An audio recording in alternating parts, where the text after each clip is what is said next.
Guys, this is Orchid. I saw this console table online and I fell in love with this. But in reality, this is simply a want. It is definitely not a need.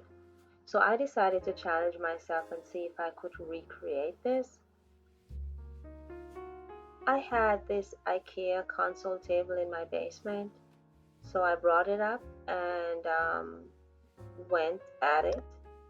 I purchased a yard and a half of Arctic White vinyl, and this is what I'm going to use to wrap the sides of the table. So I stapled at one end, then I pull that over, pulling firmly on it, then I stapled on that side as well. Now you might be saying that's going to show, but don't worry. Remember, console tables usually are backed up to a sofa or a wall, so that will be the back of it. I'm using these 1-inch white finishing nails to finish the back end of the table. I don't know when I bought these, but I was lucky to come upon them.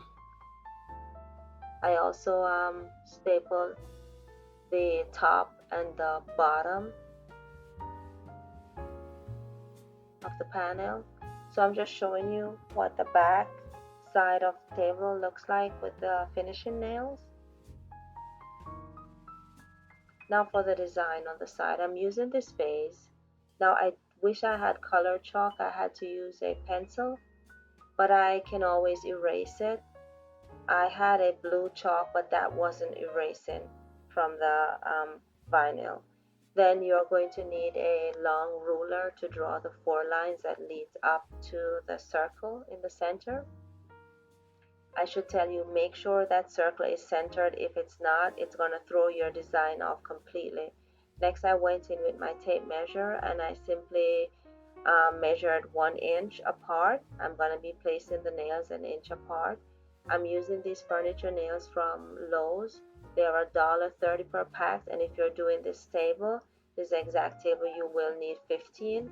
I covered my hammer with masking tape not to scratch the nails. And then I went in, and just make sure you are placing the nails at the exact points you made those dots for the 1-inch spacing.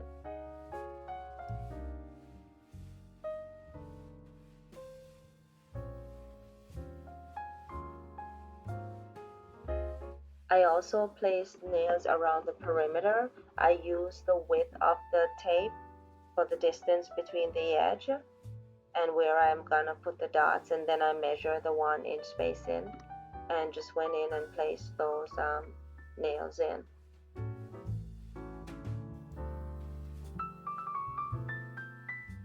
If you remember from the picture of the table I showed you, the facing, they had rows of nails as well. So I just put those an inch, half an inch rather, from the edge and made sure that they were in line with the nails on the other side.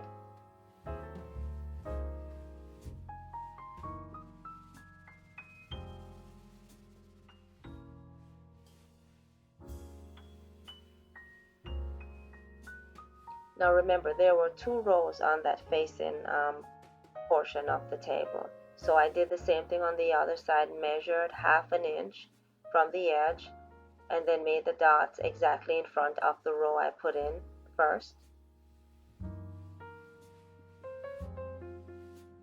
Now for the top. Now remember, I mentioned that I'm using the shell for the top, and in this case it's unfinished.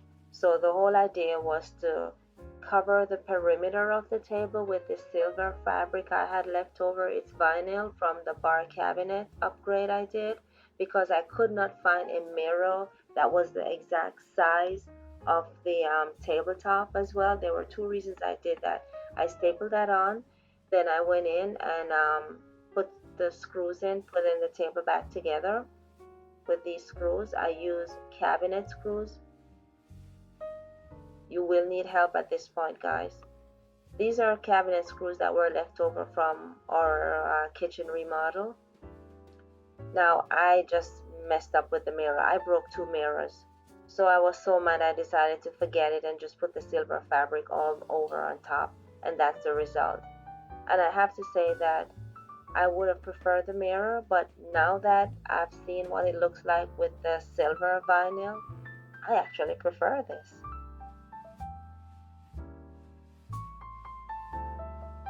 Overall, this project cost me $36 plus taxes. If you plan on replicating this project with a larger table, my advice is to purchase the tax online on eBay. It is much more economical if you're going to be using more than 500 nails. Thanks for watching, guys. Bye now.